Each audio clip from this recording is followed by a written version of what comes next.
And that leads us to our countdown this week.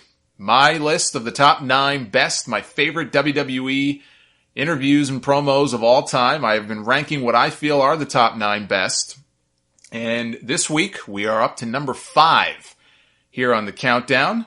Last week, I talked about Paul Heyman's work shoot on Vince McMahon from SmackDown in 2001. That was number 6 in the countdown. Number 5 this week takes us back to Monday Night Raw from February 24th, 2003, the night after the No Way Out pay-per-view where Rock defeated Hulk Hogan for the second time, this time with an assist from a crooked Canadian referee named Sylvain Grenier. It was all a master plan hatched by Vince McMahon to screw Hulk Hogan. Rock did Vince a favor that night, and so in return, Vince allowed Rock to switch to the Raw brand. And the next night on Raw in Toronto, Ontario, Canada, Eric Bischoff, who was the Raw GM at the time, introduced The Rock at the start of the show.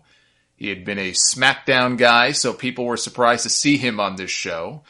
And since he had come back, Rock went full-on just arrogant Hollywood prick who thought he was better than everybody else. He'd show up via satellite on SmackDown and cut some of the funniest promos you'll ever see. There was one where he started dozing off while Hulk Hogan was speaking. I can't say I blame him.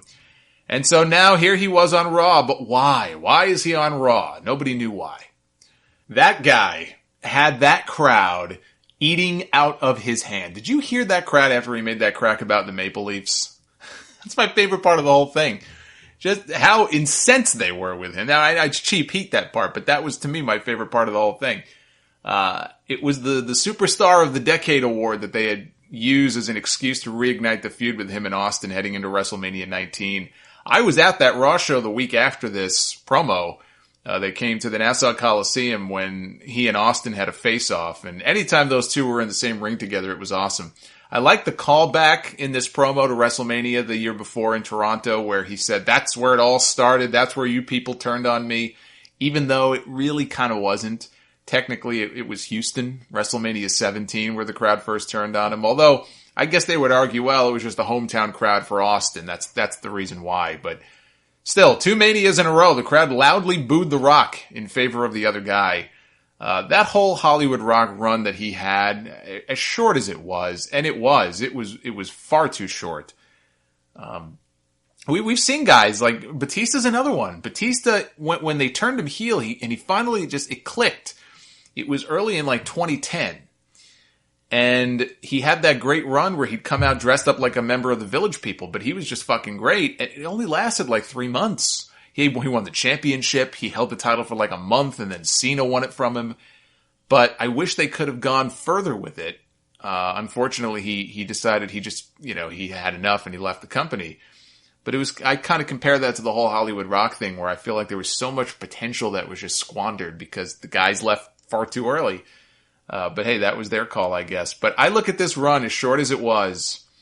But in that short span of time, he put over a bunch of guys. I mean, he beat Hogan and Austin, which is something that I don't know that anybody else can say that.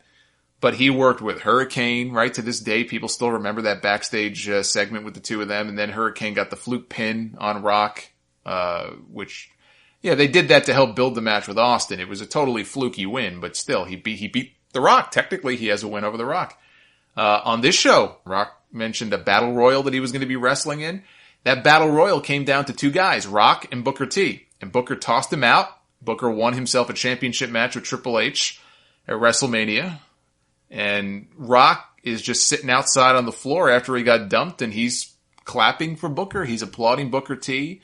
Here's the cocky, arrogant heel Rock just applauding this guy. He's pointing at him. He keeps mouthing, hey, he's pretty good. This guy's pretty good. And Goldberg is another one. Goldberg, he was the man responsible, Rock was, for bringing Goldberg into the company.